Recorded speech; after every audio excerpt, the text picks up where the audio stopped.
Well, welcome to the latest edition of TV on the Net. I'm your host, Tom Vartanian. Today's show brought to you by AmeriQ Credit Union, for every day, for everything, located next to Little Caesars at 3944 Route 281 in Cortland, by Right Angle Creek Farm and Marathon, all natural, pasture-raised Angus beef from our farm to your table, by the Cortland Voice, the exclusive media partner of TV on the Net, for all your local news and sports in Cortland County at no cost to you. Check out CortlandVoice.com. By the Royal Auto Group on Route 281 in Cortland, the home of no hassle, no razzle-dazzle. Check them out at RoyalAutoGroup.com.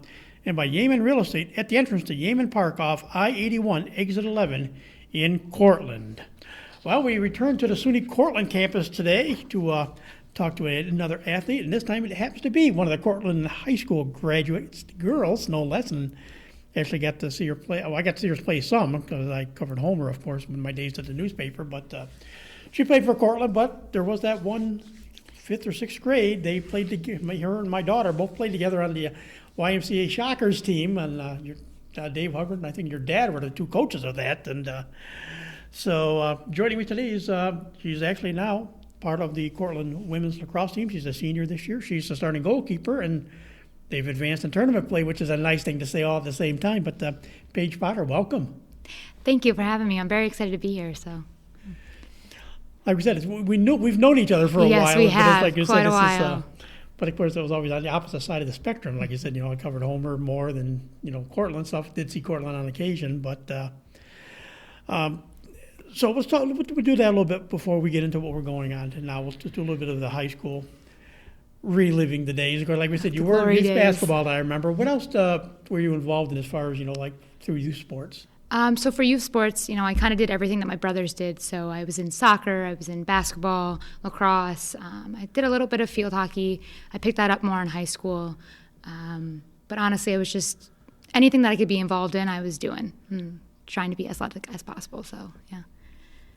Was it just that's, I know, like you said, you had two brothers. They both went on to play college lacrosse for at Albright College, which I think they were two of the initial Jake Plunkett recruits. I think back when Jake became head coach at Albright, I know he said he tapped some local talent to help build his 13 freshman team that first year. My oldest brother Philip was one of his first recruits and on his first team there at Albright. So Jake Plunkett's a pretty good friend of ours. So yeah. So. Were you always interested in sports and stuff, from that young age? Yes, definitely. Like I said, I was that annoying little sister that wanted to do everything my brothers were doing, and I just wanted to be a part of what they were doing. So they were interested in sports, which kind of led me right into it as well. So, yeah. And so did a three-sport athlete at Cortland High. Again, 4-year starter in lacrosse, team captain, of course, the 1 year, 2-time team MVP and all-league selection, and well, that was in lacrosse. That's the sport you ended up obviously going on to college. But of course, every fall it would start out. You were a field hockey player. What got you interested in playing field hockey in high school? Well, it was kind of just when I was a freshman in high school, I wasn't playing a sport. I had played soccer in middle school, but I wasn't really that into it. And so my freshman year, I kind of took off the fall and only played basketball and lacrosse. And I kind of lost a little bit. It took a little bit of athleticism, and it took me a little bit to get back into it. And so my 10th grade year, my parents really kind of pushed me to join another sport, and Jamie Brown was the coach, and she said, "You're an athlete. I would love to have you on my team. Let's just play field hockey." And I picked it up pretty quickly, and I actually loved it. It was a really fun sport to play. I didn't think I was going to like it as much as I did, and it was just a fun time and a way to stay in shape. Were you goalie field hockey too? I was not. I was a midfielder. Midfielder, yes, okay. Yep. I know my daughter, Katie, tried field hockey in junior high school, and because she hadn't really played with Erasmus, she didn't want to run as much, so she actually was a goalie, which I thought was funny. And she turned out to be okay at that. But, yeah. So how were those field hockey years with Jamie and the girls? I loved it. Like I said, it was just a lot of fun. It was one of those sports where, not that I didn't care about it, but there wasn't as much pressure. And so I kind of just got to have fun and make new friends. A lot of the girls on the field hockey team I wasn't really friends with at the time, and then I became friends with them. So it was just a good way to let some steam out and have some fun. And of course, then we move indoors for the winter season. Of course, it's all about basketball. A 3-year, varsity player on the basketball team, honorable mention all-league 1-year team captain. Got a coach's award as your senior, and we're also named most improved in that junior year of your basketball career. And so what were your basketball days like? What do you remember from the Purple Tigers? Basketball was a lot of fun as well. Basketball was probably my favorite sport that I got to play. Wasn't the best at it though. Like you said, junior year I got the most improved player, and that was under Nolan Sinclair, who was a great coach. I loved playing for him.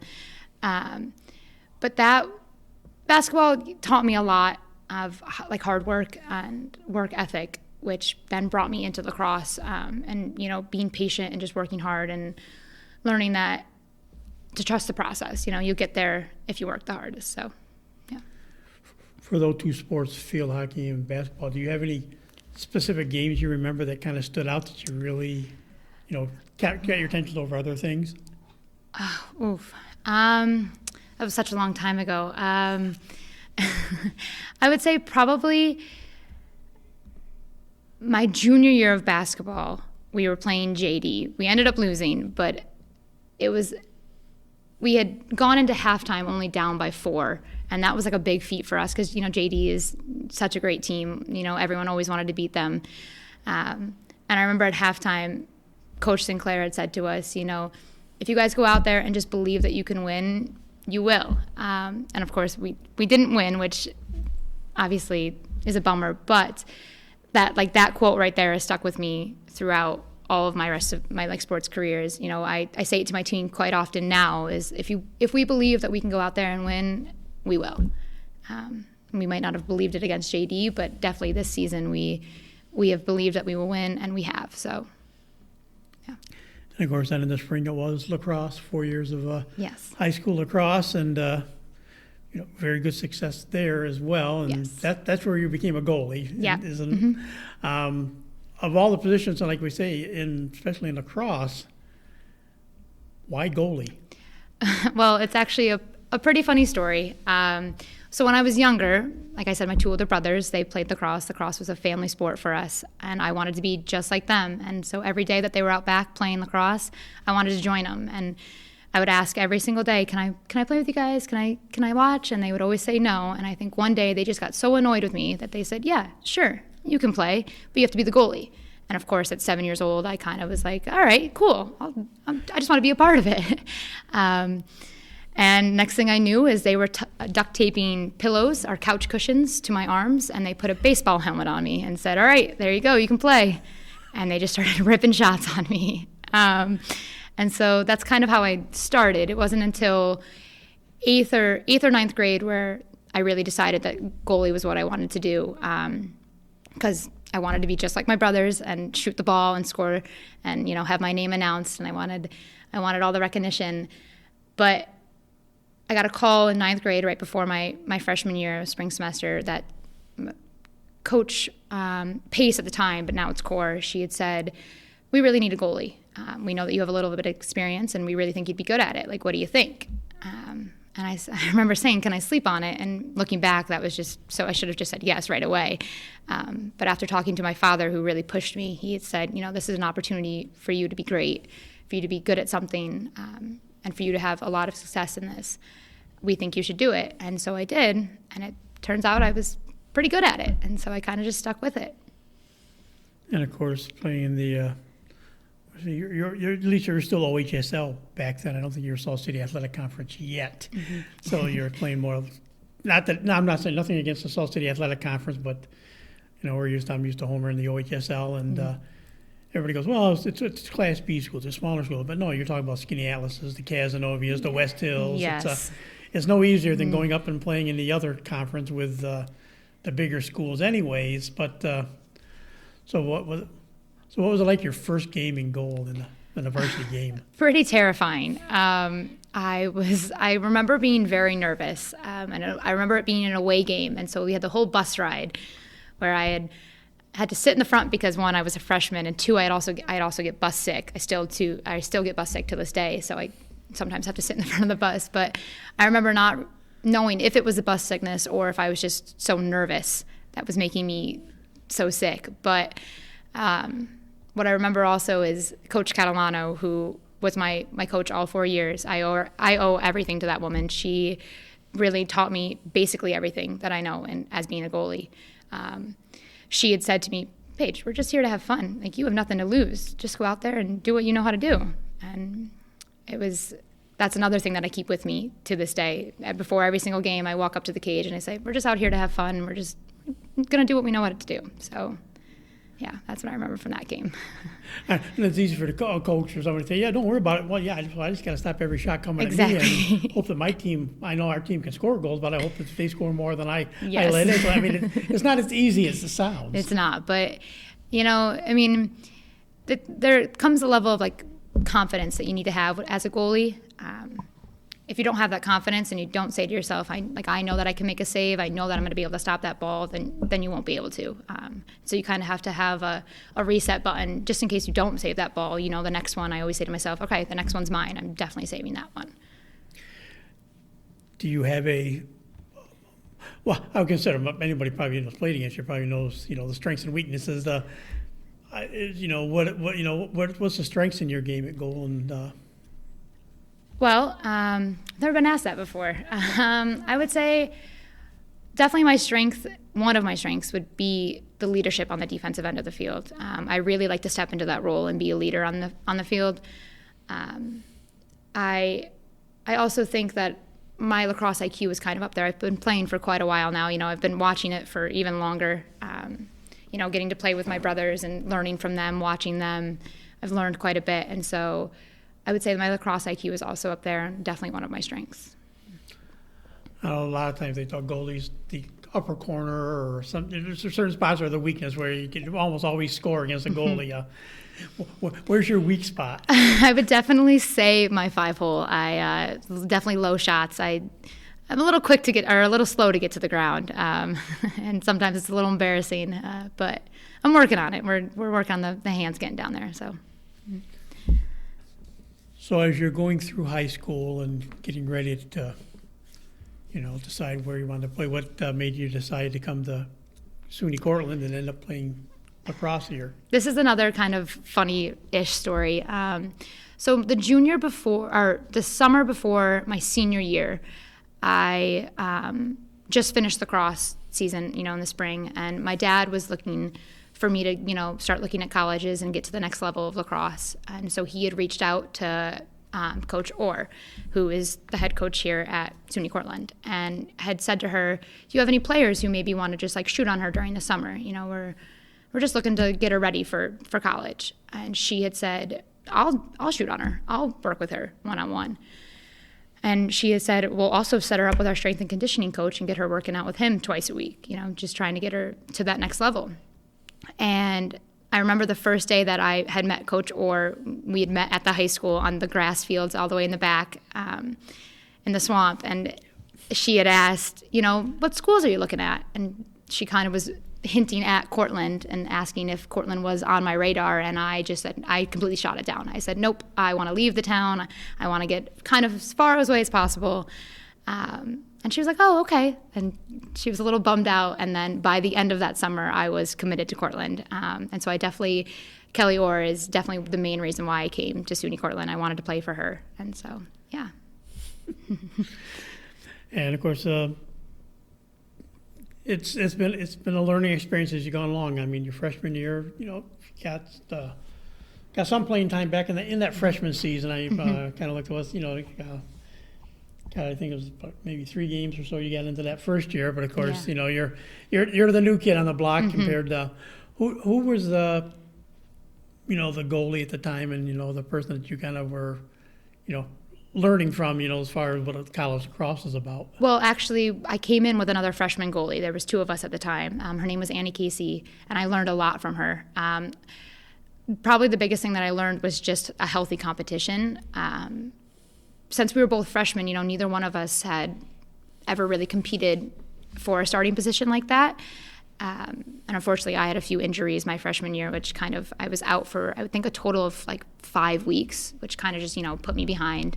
But then my sophomore year, we were neck and neck, and I learned a lot from her. Just, her steps were amazing, and I remember I would have to watch her and study her steps to try to have those as well, and then just to get back to that starting spot. So, yeah. So how did you look at your growth? Like you say, you got just a few games that freshman year, but then your sophomore year, you got 10 games, and the amount of playing time you had, still only a 3.89 goals against average is, Yeah. and lacrosse is Yes. good. That's a very good 11 saves and 45%, almost 46% save percentage. What did you see was transforming? What were you seeing growing in your game at that point? Well, definitely the confidence. Not getting to play really much my freshman year, and being an underclassman on a team that mostly plays upperclassmen, it's kind of hard to have that confidence and take that leadership role on. And I definitely didn't have it my freshman year. I definitely was lacking that. And so my sophomore year, I started to see the more time, and I started to see more shots, and I kind of realized, like, I can still make these saves. I still can lead this defense. And that, once I realized that, I think my game definitely picked up. And of course, then stat-wise, not much playing time last year. Was this an injury year again, or just? Well, junior year was when COVID hit. And That's true. Yes, we had gotten 3 games in, and I had earned the starting position, and that was something that I was really proud of. And then it kind of got ripped right away. Yeah, it's been a year, but yeah, it's right. The spring nobody talks about last spring. Yeah, it's no one talks about it. It's a bad topic. But this year, it's been a great year for the Yes. team. You called it, What's the season been like, for you being a senior and being one of the leaders that they're looking at this year? Well, this season has definitely been like no other. Because of COVID, we're kind of just rolling with the punches. At the beginning, when we started in January, we didn't even have a schedule yet. We had no set games, and our coach had kind of just said, we're just playing to play in hopes that we have a game. So our first, I would say 5 or 6 practices, we didn't have a schedule, and it was kind of a whirlwind, because then all of a sudden we did, and we probably had 15 practices, and then we went and played Ithaca. We lost that game. It's the only game we lost, which was definitely a bummer. But now we're on a great streak, and I think if we were to see Ithaca again, it would be a completely different game. I'm kind of hoping that maybe we get to see them again, get some revenge. But the season itself has been great. Like I said, we're on a win streak, and we're just hoping to finally get to the Final Four again. And other than that, well, you did have a couple, quote unquote non-games, league games in there. Of course, after the loss to Ithaca, it came back with a win, a 1-goal win over. It's kind of fun, a 1-game win over Clarkson, and then 4 days later, a 1-goal win in the home opener against SUNY New Paltz. So I mean, after going from a 7-goal loss to a couple nail-biter 1-goal wins, did that, like you said, that started the win streak, and it's, I believe, 12 now or 13. I think Yep, it's 13. Yep. Is that kind of when you won a couple close games, kind of made you girls say, yeah, we can, this is going to be good? Yeah, definitely. Even after the Ithaca loss, there were still so many great things that we pulled out from that game that we had said, this is going to be a good season. We're really proud of what we're working with. I remember after the New Paltz game, the home opener, the 1-goal win, my coach and I were walking off the field, and she said, I don't know if I can do this if we're going to make every game this close. That was such a nail-biter and so nerve-wracking. And then we won our next game by a lot, and she was like, okay, that's better. That's what I knew you guys could do. But yeah, those 2 games, winning both of those games in those situations gave us the confidence to say, all right, we know how to win. We know how to, when it comes down to the wire, we know what we can do. And then it was, situation at 19-0. Yeah, makes the coach breathe a lot easier. Oh, yes. Potsdam. Then a 6-3 win over St. John Fisher, 22-5 over Plattsburgh. Then a 15-9 win over Oneonta. 18-1 win in the rematch with Potsdam, and then the next closest game, really, as far as regular season games, was 14-12 win over Oneonta. I know they kind of did things a little bit differently too, even with the SUNY schedule. We didn't really play everybody in SUNY this year. They kind of went like I think an East and West division, no less. So you kind of stayed closer to home in some cases. And Yeah, they split us up. into 4-4, and so we had only got to see our side of the division, and we played them twice. And that, not that got boring, but we were itching for some new competition, and we were really excited to see Geneseo and Brockport.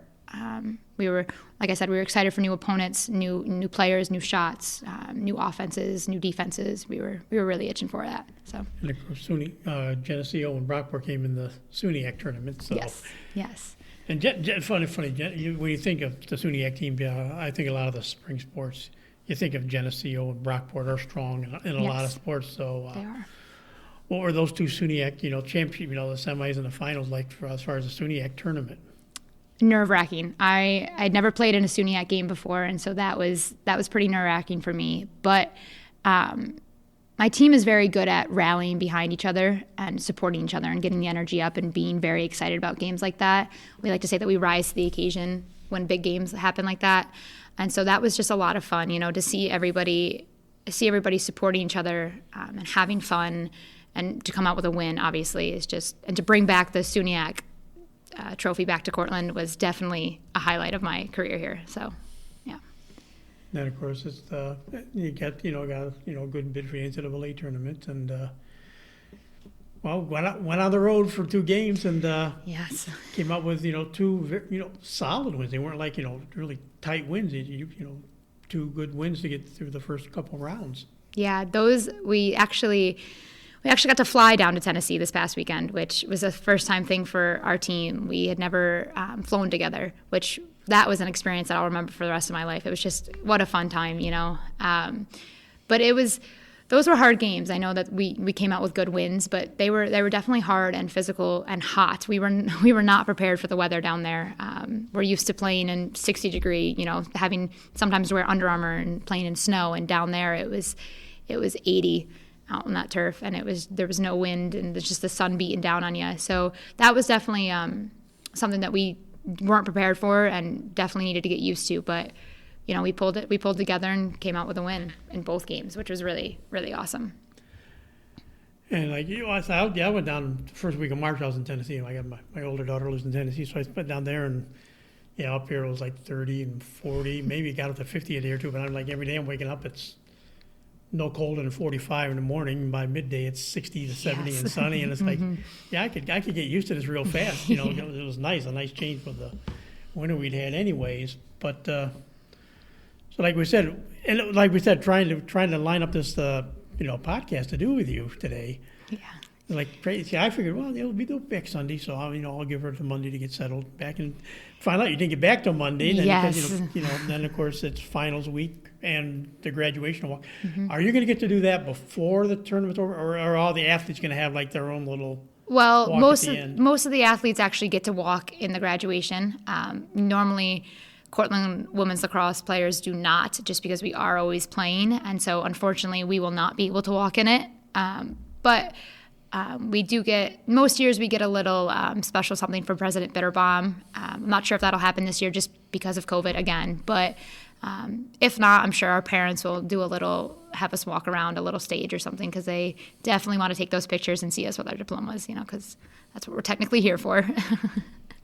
Well, believe you do get to talk to President Bitterbaum. I was laughing. I was watching some of the stream. Of course, the stream was in and out all day, but I think it's part of it. I think it's just there's so many people trying to watch it because you can't be here. A parent can't be here, so you got parents all over the country trying to watch. A time that their kid might be, actually on stage doing their thing. And I just we were joking that he spent probably 5-6 minutes with every kid. I always made sure they looked at the camera and waved at first. So wow. Anybody was watching, then he's just talking. And Katie said, we talked about this and that, and he was asking what we're doing in the future and stuff. I said, if you've been taking 5 to 10 minutes with every kid, I bet this would go a lot faster. But probably.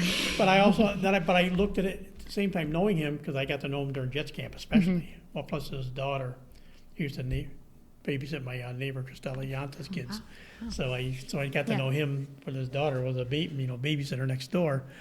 But he likes the sports, and and I think this is he's taking a lot of heat this year for a lot of what's going on up here, and of course. Mm-hmm. The biggest heat's coming right now in the springtime, because all these championship teams you can't have up here, at least here on campus, no spectators. So, like the baseball teams got games going on. Yeah. And softball, and you guys were home for a while, and just no spectators. So it was, but I can see he's taking time to get this, because he doesn't have, one of the things he told Katie, I just don't have the interaction with the kids this year that I've always said. He's usually around the kids more than he can be this year. Yeah, he is actually very, very into the sports here at SUNY Cortland. Any home game that we had, not this year because of COVID, but any home game that we had, he was out on the sideline standing right by the sub box, and you would run off the field and he'd be like, "Oh, great job, 00! Like that was awesome! Like you're killing it out there, And he would do that with every single athlete that went in and out of the sub box, and I'm sure he does that for every other sport too. And so he's definitely very involved. And so I bet it's pretty hard for him right now to not be able to be out there with us. So, yeah. And we said it was those wins this weekend. Of course, the 18-5 in the first round there over Transylvania. Yes. And then, of course, the win over Rhodes College, 23-12, to push you guys on to this next round. And who's up next? Who is on the docket for this coming weekend for you guys? So our next opponent is Messiah, and they're a pretty good team. I'm pretty sure they are undefeated right now, and so that's definitely something that we're excited to see. They're kind of just like Rhodes, which were Rhodes was also undefeated, but hadn't really seen any really good competition, at least in our eyes. Any game that they have won, it's been like a 19-0 win or a 22-5 win, and so we're hoping to maybe show them what real lacrosse is like. And it's like we said, and it's a different. Like you said, it's just different this year anyway. Anywhere, just because of what's going on. Are they allowing? Did you have crowds in Tennessee? Well, I'm sure Tennessee. You had some people in Tennessee. Yes, and what's it like? Having all of a sudden you are playing games and you do have fans in the stands. Does that make it feel different too? Yes, definitely. That was something that we weren't prepared for, not to have fans. It's kind of quiet in the stadium. It's kind of almost weird, but our team does a very good job of making our sideline is very loud and very, very energetic. So they kind of made up for that. But definitely having fans in Tennessee was amazing. My father, he comes to every single one of my games, and this has been pretty hard for him. Not to be able to actually be out here, at the stadium and watch me. But he doesn't fly. He's a pretty nervous flyer, and he won't actually admit that, but he is terrified of flying, and he'll probably yell at me for saying that. But he actually got on 2 flights down just to see me play in person, which is something that I'm extremely grateful for. Unfortunately, this next weekend, we're going to Kobe University up in Maine, and they are not allowing fans. My dad right now says he's still making the drive up there. He says he's not going to miss it, but I'm not sure if he'll be allowed in the stadium, which is definitely a bummer. And of course, we're going to Maine now, Yes. into the New England states, so it'll be a little, maybe not quite as hot as going down to Tennessee. Do you think that'll just be nice, kind of maybe the atmosphere will just see a little bit different? Yes, that's definitely weather that we're more prepared to play in, and definitely more excited to play in. We're also just excited just to get to kind of see places. Tennessee is we went to Memphis, and Tennessee is probably an area that I probably wouldn't have traveled to if it weren't for lacrosse, and same with Maine. And so we're just happy to get the opportunities to go places. And Saturday's game, of course, just kind of checking it out as we talk here. They are 14-1 according to the release I see from Fran. Oh, They're 14-1, and but yeah, it's obviously a good matchup. Do you know who the other 2 teams are that are going to be involved this weekend up there? St. John Fisher and William Smith play each other on Saturday, and then if we win, we will play the winner of that game. Right. So again, it'd be 2 teams. So St. John Fisher is, of course, out around Rochester, and of course, William Smith's over in Geneva. So I mean, at least you get somebody. It's kind of funny. You guys be going all the way to Maine to play somebody in your backyard, possibly in the next round. But who are some of the girls that the team should look for this weekend? And some of your teammates and stuff. And I see Hannah Lorenzen. Yes. High praise in the last few games. Yes. Hannah Lorenzen is definitely a player, our strongest offensive player. She I'm just in awe watching her down on that end of the field. She somehow has a magnet to the ball and then is able to shoot around a goalie like no other. I get pretty frustrated at practice because she is pretty good at it during practice as well. She makes me look like Swiss cheese.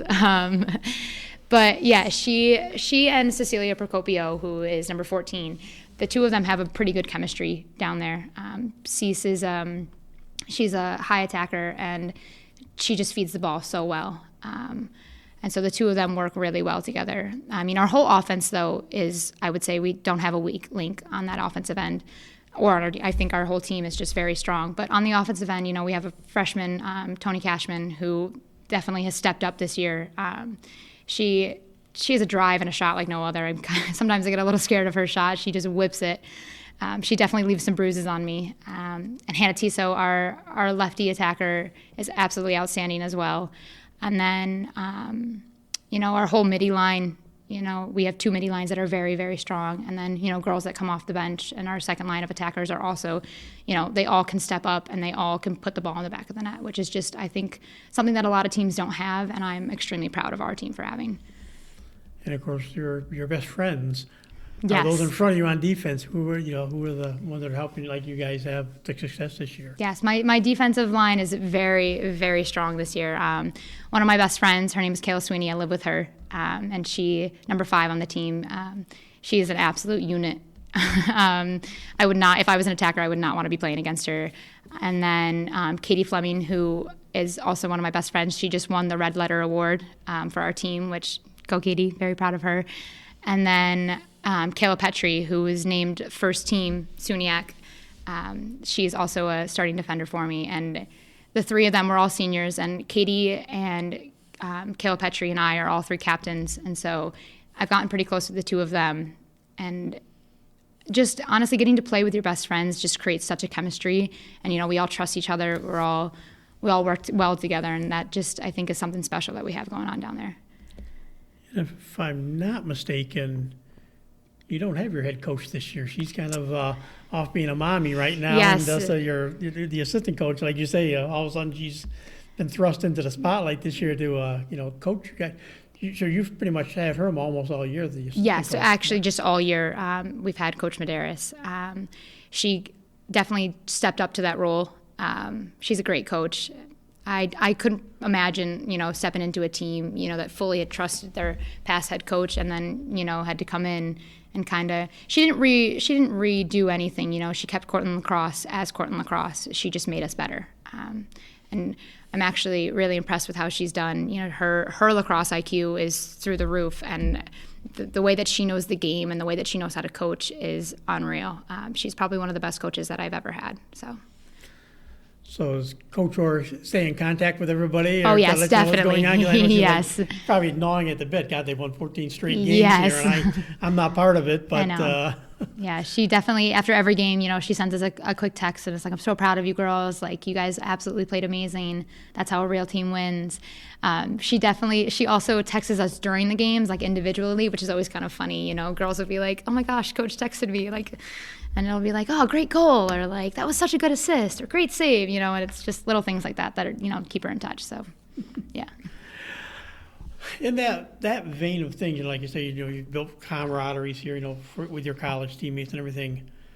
I still, the one thing I've stuck with, like I said, I watched you and Katie, pretty much the same age, both seniors here at SUNY Cortland, my daughter, Katie, and Homer has a very good group of girls come through that, in that senior class. There's some very good athletes on the girls' side. You guys in Cortland High were no slouches either. When you're talking about the Katie Waltzes, who's been a standout pitcher here, Casey Hubbard. I just can't tell me her name, but I thought both Cortland and Homer had maybe 2 of the best senior girls athletic classes, I think, in a long time in the area.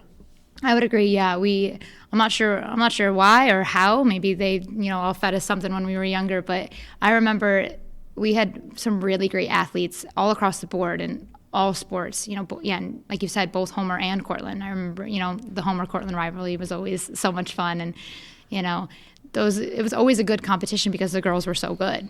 So, yeah. What were the rivals for, like I said, this year, of course, college is a little bit different this year, obviously. We said, this with COVID made things a little more interesting and how everything had to be done. But who were considered some more the bigger rivals as far as your SUNY playing days? For college, we'd have a couple. The Cortland Ithaca rivalry. The Cortica is always big, definitely in football, but not so much for lacrosse. It's definitely, they definitely are a big rival of ours. But I would say our biggest is probably Brockport. They definitely are a very good team, and we always want to beat them. They have some very good players, some very athletic girls. Heather Conklin, who was, she was a starting, player at Brockport for, I think, 5 years. She was a grad student. She led the SUNYX all season in goals and assists. And so to play against her, is definitely a fun time to, stop a couple of her shots. And so, yeah, I would say Brockport is probably our biggest rival. What have you seen the biggest improvement in your game? Well, first, before we go to that, how about the difference from high school? You get the teams will have, a handful of good players trying to get the GDs or the Casas or the Skinny Atlas. Something like that will have a lot more good players. But there's, it's not a full team of good. It's real good a player. To come into college where it's all, a lot of you are all-stars or, are top-level players on the high school teams all melding into a group. What was the biggest changes you saw, from going from playing high school lacrosse to college lacrosse? Well, you definitely said it, being on a team with all girls who, care about the sport a lot. Being on a team where all the girls have put in the extra work and want to be there is definitely just picks up the game. It's a lot faster. It's a lot stronger. The shots you see are way better placed. And it takes a lot more effort, to be a better player on a college team. But the biggest difference is definitely the fast-pacedness of a college-level sport, yeah. And with that, as you said, you came up as a freshman. Two freshman goalies started together, and all things being equal, you work your ways up. You both would be here right to the end, basically, if things all play out that they normally would. What have you seen as the biggest improvements in your game, or what have you felt you've improved at the most in your 4 years here at Cortland State? This is actually funny because today at practice, our assistant coach, her name is Sydney Teeter, she was my goalie coach my sophomore year, had actually said to me, I wish we had film of you stepping your sophomore and freshman year and could compare it to now. Sydney Teeter, I have worked with her nonstop. She is another person who I owe everything to. And her and I have worked nonstop on my stepping, and I think that is probably my biggest improvement. Just kind of trying to get my body behind the ball and punching my hands out to it. She always says you got to bring that back foot, and it doesn't matter if you overstep. At least you're throwing your body at it, and sacrifice the body, make the body save. Doesn't matter. It doesn't have to be a clean save. So I would say my steps are probably my biggest improvement. I know two things, especially with a goalie. The reaction, like you said, one of it's got to be the footwork, obviously, work the circle and work around the cage and the circle, but also the eye and hand coordination have to be really good because you got to react, like you say. Yes. Going down is not as easy as making a higher save. What kind of do you have to go through to kind of prep yourself to be ready like that? So before every practice and actually every game, I do ladders. I have a set ladder drill that I have to go through every day. It's kind of almost like one of my superstitions. I want to do it. It just gets my feet moving and I feel a little quicker. The days that I don't do, I can definitely notice like my feet are a little slow in the cage. And then, so I do that before I step into the cage. And then once I do, we use a men's stick first, and I get warmed up completely with a smaller, the men's head, and I have to save the ball that way. And then we go to my actual regular stick. And doing that, it definitely helps with the hand-eye, getting my hand to the ball and making sure that I can actually make a clean save with a smaller stick, because then once I get the bigger stick, it's obviously a lot easier. I know, especially on the guy side, especially the goalie is one of those that a lot of times will chase a shot that's wide of the cage, trying to beat the offensive player, to the ball and to get possession and stuff. How can you gauge when you may have to come out of goal to do something like that, or come out of the goal just to maybe go after a loose ball where teammate not be able to get to? How do you? It's kind of hard. I definitely am more hesitant to come out of the crease a lot. It's something that I'm trying to work on, is to not be so hesitant. But chasing a shot, there are times when you can just tell, it's going high or it's going really wide. And especially if I know that I'm on my pipe and I'm holding my arc well, and I know that and then I make that step and the ball didn't hit me, I know it went wide. And so I know that immediately I'm turning and running just to try to get possession. But that's doesn't always come out in our favor, because normally there's an attacker and a defender right behind me. But then there are other times, when the ball is behind the cage at X and you can tell the attacker's looking for a cutter. And these are my favorite, because they'll pass it right over the goal thinking that I'm not paying attention or that I don't have a stick or I don't even know. But, it's just a quick little easy reach and I can steal the ball really quickly. Those are my favorite. I have a couple of those this season, and I always get so excited when that happens, because then I just turn around and clear the ball and, hopefully we go score. And of course, a big thing for goalies. I mean, it's big on any defenseman, especially, but it's really with a goalie.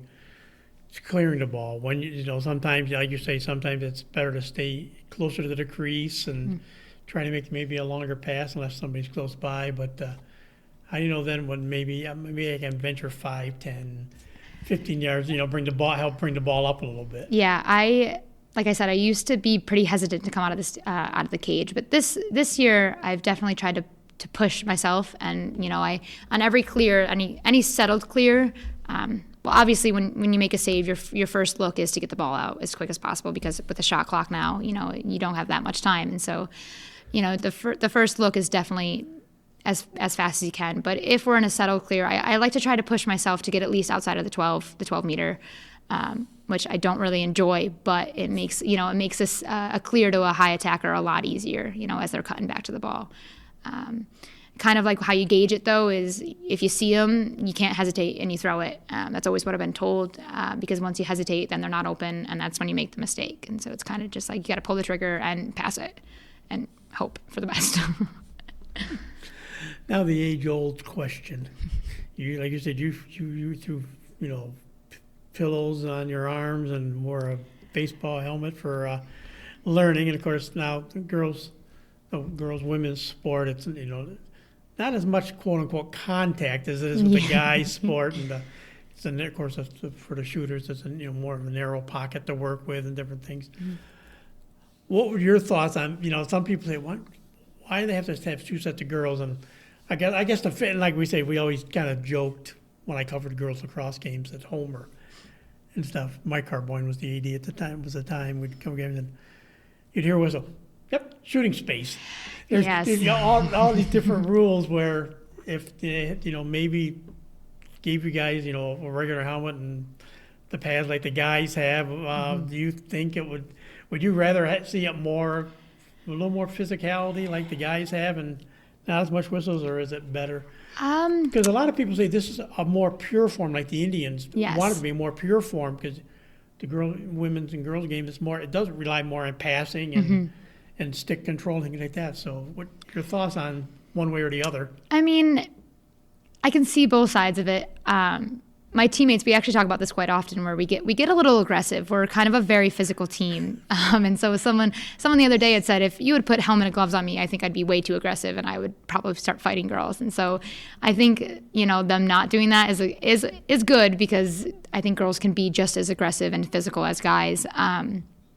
And by not doing it, you're right. The finesse is a lot more delicate in the game. It takes a lot more skill to be able to, pass the ball or do a Twizzler shot or stuff like that, which you don't see quite often in boys, but definitely in girls. But yeah, the 8 meter thing is pretty frustrating and a little annoying as a goalie. Especially the girls' game is set up for scoring. My dad always says any game that you have less than 10 goals against you is a good game. Doesn't matter what your save percentage was. You let in less than 10 goals, you had a good game. And it's because women's lacrosse is set up for them to score. And 8 meters, is just one way that they do it. You can get called for shooting space. You can get called for a check to the head or an empty stick. Anything inside that 8 meter, any kind of foul, they're putting them on the line and they're getting a free shot against me, which is very frustrating, but, it's part of the job. And along with that, a lot of times is you get the free position restart where there's a foul, the defender is behind What do you look for when you're in that situation where you're in goal and somebody's got that free position? Sometimes I've seen some teams have had defense been quick enough that they almost catch up to the person before they really can get a Yes. shot off.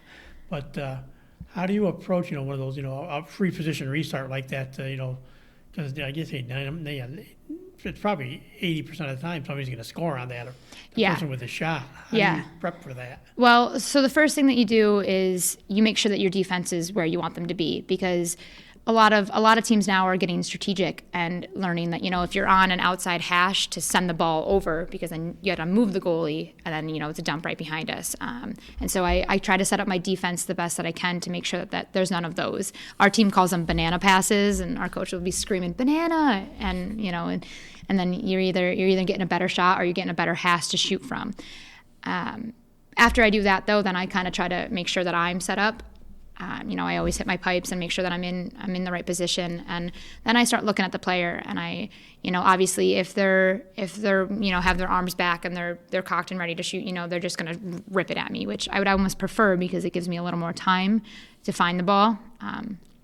But then other girls, you can see that they're going to run it in, and in that case, you kind of have to try to look at where their shoulders are and where their hips are, because they're either going to try to dip under your defense or stop and shoot the ball really fast. But I always just say, whoever's on those two closest hashes that are running in and playing defense on the girl, I always make sure that whoever is stick side knows that they're stick side and needs to get a check off, because that's honestly one of the only ways you're going to stop an 8-meter shot. So yeah. Are there tells that you can kind of read, like you kind of said about you can tell the way they started? Does every shooter you've kind of faced, is there a tell that they're going to go low, or they're going to pass, or going to do something with the ball? Yeah, definitely. I mean, definitely for going low, you can tell girls drop their hands pretty early. We have a couple girls on our team who are very good at it, who drop their hands fast and quickly and then just rip the shot. But a lot of the girls that we see aren't that skilled, and so they'll drop their hands pretty early and keep the stick low and then just try to shoot low. And that's a telltale sign that they're going to be shooting low. Another tell is, like, a lot of girls don't see this, but they kind of look where they're shooting. I've always been told not to watch their eyes, but a lot of girls look at what corner they're aiming for, and so that makes it a little easier. So it's a little different than being a soccer goalie, because goalie you can deke somebody out a lot easier, but of course there can be the stick fake or something. Yeah. But obviously one thing Cortland's worked on more over the years, the high school level, and it's the younger level actually. Before that, I know something John McInerney's been proud of. They've developed a much stronger youth lacrosse program here, both on the boys and the girls side. Is that was there much of that back when you were coming up, or is it? I know it's been fairly recent that's really kind of coming. But were you actually part of some of the youth programs, or did that come along later? I played in the youth programs, definitely. And they were pretty popular back when I was playing in them. At the time they were Homer Cortland, home court, is what we were called. And that was a lot of fun. And I think there was like a good 25, 30 girls on our team. And they had split us up, I think 3rd and 4th and then 5th and 6th. And yeah, they were pretty popular. And I think it's awesome what John McInerney's doing. That's to get the program. The more athletes that we can get involved in the sport, the bigger the sport will grow, and that's the goal. Especially with where we are, in Central New York, where it is such an important part of our life. Such a culture, and with being so close to like the original game and stuff like that. So yeah. When you were growing up, in youth, and working your way up. Was there anybody, like you said, you were more of a midfielder in high school. You weren't really a goalie. So was there, who were the girls you watched growing up and said, yeah, I want to be like them one day? Well, in high school, when I was watching the college level, Kayla Trainer, she played at Syracuse. She's an outstanding player, and, everyone always wanted to be like her. But obviously, I changed ways and went more into the cage. A goalie that I look at right now, though, is Asa Goldstock. She also plays at Syracuse. She's a great goalie, and I remember watching her my senior year of high school, her play, and she just is an outstanding goalie. She really really is smart with the ball and can really tell where girls are shooting. Her first step is always, she doesn't hesitate, and she just has such an explosive step. And so I definitely looked at her a lot throughout the years. Do you see more? I know that I can identify the field hockey. I mean, I always said there was 2 field hockey seasons when I was a reporter.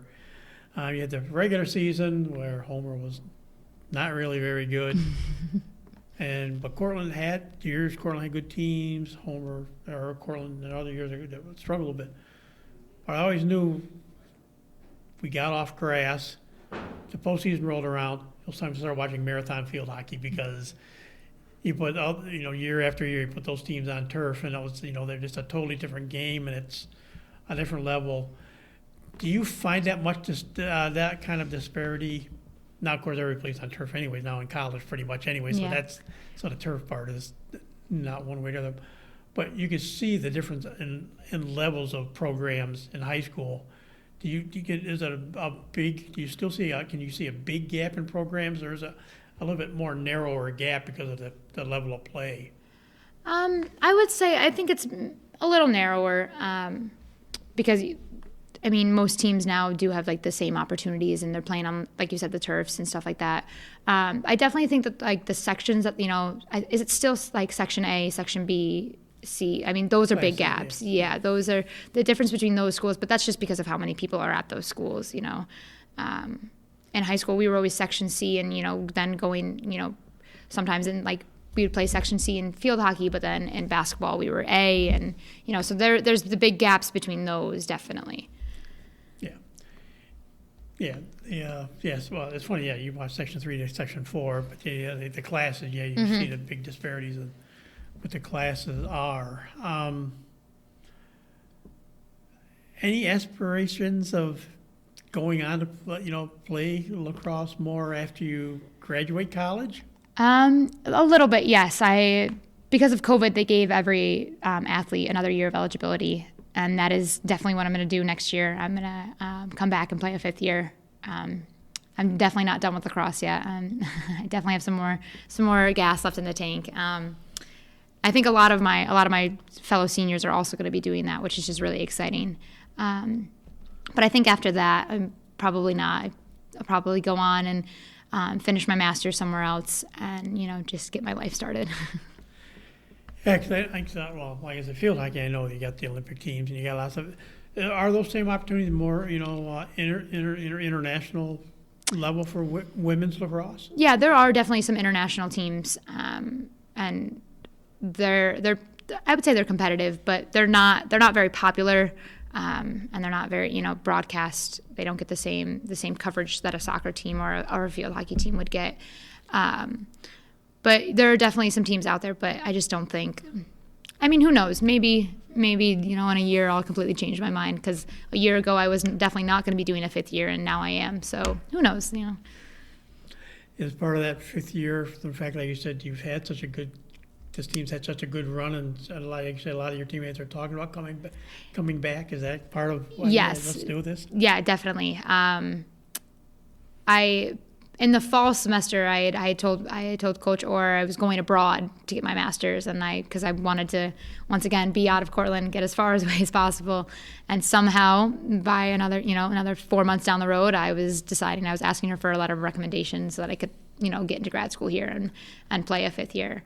But it's definitely the coaching staff and getting to play with my teammates one more year. We all kind of feel like we lost a big year of our lives, and we really want to get that back. So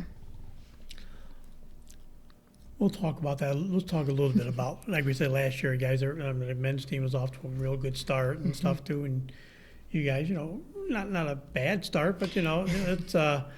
But what was it like? You put all the off-season time in, and all of a sudden, the plug got pulled like it did.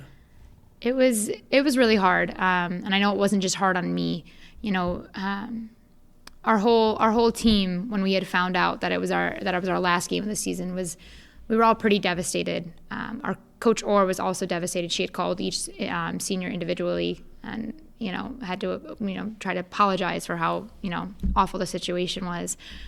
We were all still together here in Cortland, and we kind of all just got together, and I remember all of us kind of cried, and it was hard though to put all that work in. I had earned that starting position, and it just got ripped right out. And but there was also a little bit of hope, because at the time we had no idea if we were going to be able to come back. Because at first, when they said, you're just going to go home for 2 weeks and then you'll come back, and so we kind of held on to that. And then obviously the 2 weeks happened and we didn't get to come back. But that's kind of what we all held on to, is like, maybe one day we will get to play again. Which is exactly how we started the season, and then we did get to play. So, was it a little easier? Like you said, the question was, well, do I come back on campus to do online? If you're an athlete, you almost had to come back on campus, and maybe you live in the residence hall and do everything online, but at least you're on campus with some of your friends. Was it a little bit easier since you were home technically, anyways, too, that to help get through some of the this? Yeah, definitely. At first, I wasn't really excited to go home. I live in an off-campus house, and I was like, I want to stay in my house, but my parents did make me come home, and that actually I am grateful for, because I would have been in a house with 7 empty rooms by myself, and instead I was home with them, experiencing it with them, and at least I had them to lean on. Yeah. So we. Again, we move on to this next round this weekend, and hopefully 2 more wins. And how far, like you said, the team's on a roll right now. How far can this team go? Can it make the Final Four this year, you think? Yes, I believe we can. I think we are the strongest we've been in my 4 years being here, and I think if we do what we know what to do, we can definitely make it all the way. Will Coach Orr sneak back in if she makes it to the Final Four, or will she stay home and be mommy still? I actually don't know. There was a little bit of talk about her coming down to Tennessee, but that didn't happen, because obviously Tennessee is a pretty far trip. But I don't know. I would hope maybe she at least tried, because that would definitely be an experience for her. That would be her second title. And so this round is considered like the regional round, more or less? Yes, yep. The regional round. Is it the Final Four after this, or do you still have another? So Saturday will technically be the Sweet 16, and then a Sunday will be the Elite 8, and then the Final Four the following weekend. So it's 2 games. Yeah, 2 games. How tricky is that, playing back-to-back days like that too, especially if it's a tight game, the first day, and then you have to refocus and come back for a second game. That's something we hadn't done yet this season, and definitely a little nerve-wracking. We got pretty lucky, getting Transylvania our first game, and beating them 18-5. I'm pretty sure was the final score. And so we got to, our starters didn't have to play the whole game, and we got everyone off the bench, which was, also just awesome. Getting to play in an NCAA game is a great experience. So I'm really happy that we got everybody in. But preparing for 2 games at once is pretty hard, because you don't want to overlook the first team, but you also have to prepare for the second one, because if you don't, then you're obviously going to go into that second game not knowing what they're doing. And we are a team that likes to know what the other team is doing beforehand. We do a lot of film and a lot of scout, which is all on our coaches. They spend a lot of time, breaking down teams for us, which I definitely think is an advantage that we have. And so we prepared for both teams at one time, and we just kind of, we're rolling with the punches and doing as best as we could. And in reality, you're prepared for 3 teams, because you don't know who that second opponent is going to be. So it's not. Yeah, we win this game, we get this team the next round. Mm-hmm. It's not like that either. It's actually, you got to prepare for at least 3 teams to knowing you're going to play 2 of them. Well, if you're successful. Yeah, it's we got lucky with the first one because Rhodes had a bye, so we knew that if we had beat Transylvania, we were 100% going to play Rhodes. But now you're right; it's kind of like we have to prepare for Messiah and then either St. John Fisher and William Smith. So yeah, three different teams with 3 different tendencies. It's kind of hard to learn, but I think we'll be all right.